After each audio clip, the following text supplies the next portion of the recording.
Alam niyo ba kung ano tong gulay na to? Anong talbos na to? Ito ay, ang tawag dito ay ogsa. Ogsa. Alam ko sa mga iba nag-uulam nito, kilala nyo to. Kilala nyo yung ano na yan, talbos na to. Ito yung talbos ng sayote.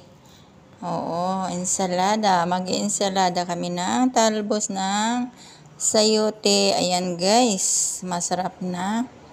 Masarap na ulam yan. Sa mga nag-uulam nito, ay nako, mapapasarap talaga kayo.